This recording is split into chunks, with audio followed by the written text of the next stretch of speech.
Why is it that you can walk to your fridge, open the door, stare inside at the exact same stuff that was there 5 minutes ago, close it, and then, like, 2 seconds later, open it again?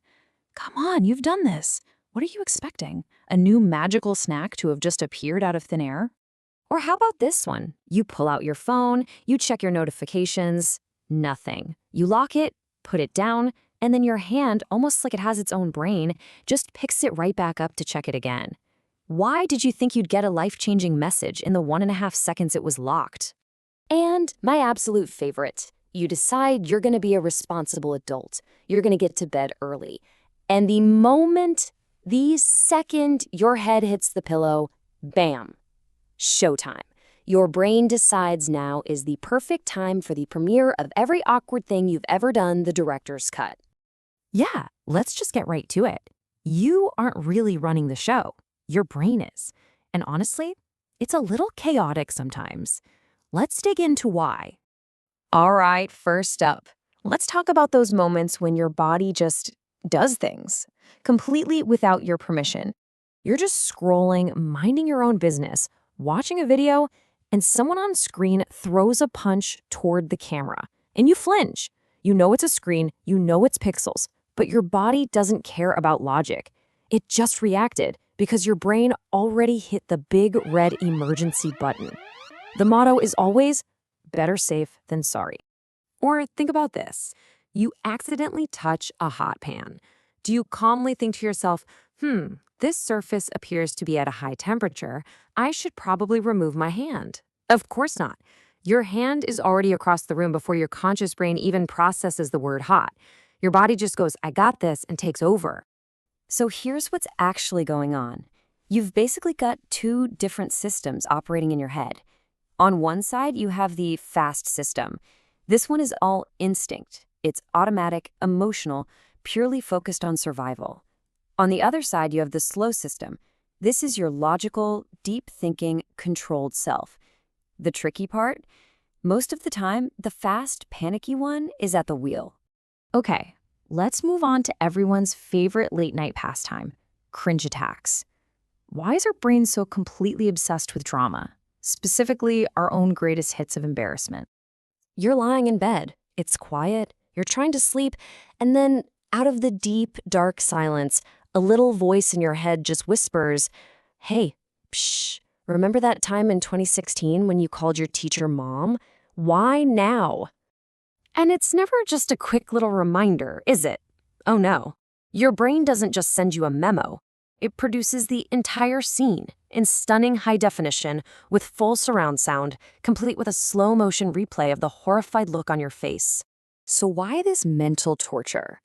It all comes down to something called emotional memory.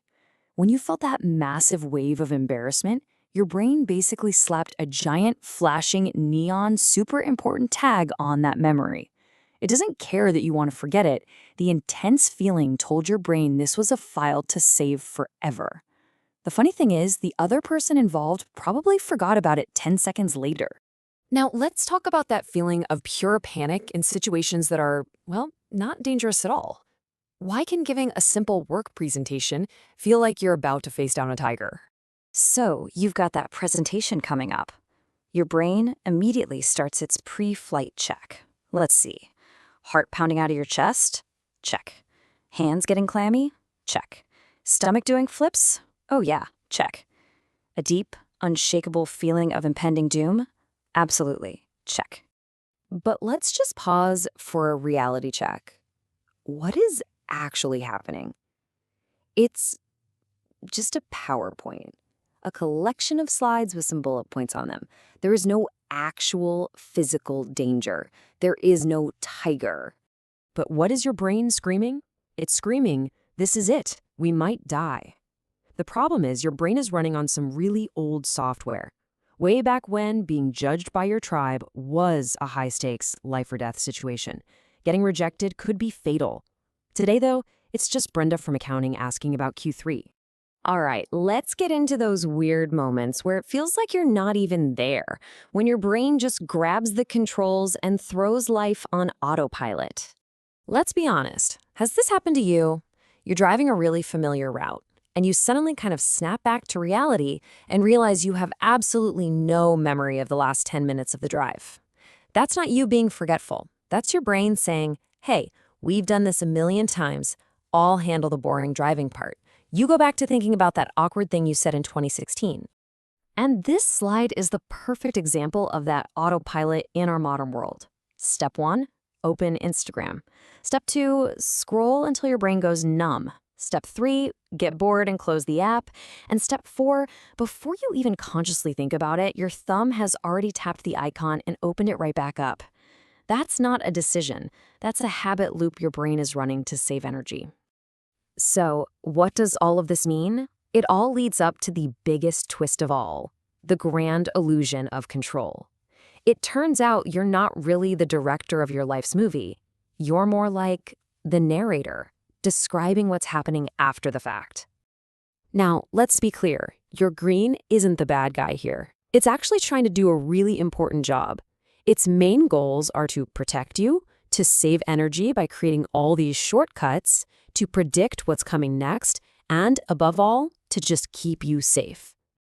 But, and this is a really big but, it's often using some seriously outdated tools to do that job. It's working with ancient survival patterns, taking these quick emotional shortcuts, and making these super fast guesses that, let's face it, are often just wrong for the world we live in today. So here's the big takeaway. The next time you find yourself panicking over a simple email or opening the fridge for the 5th time, try this. Instead of thinking, ugh, what is wrong with me?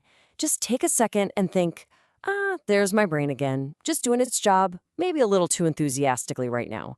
Seriously, that little shift in perspective is a game changer. Because the truth is, you're not fully in control, but you're not powerless either. The real trick is learning to notice when your brain is actually helping and when it's just being a little extra dramatic. So that leaves me with one final question for you. What's the weirdest, most unhinged thing your brain has made you do recently?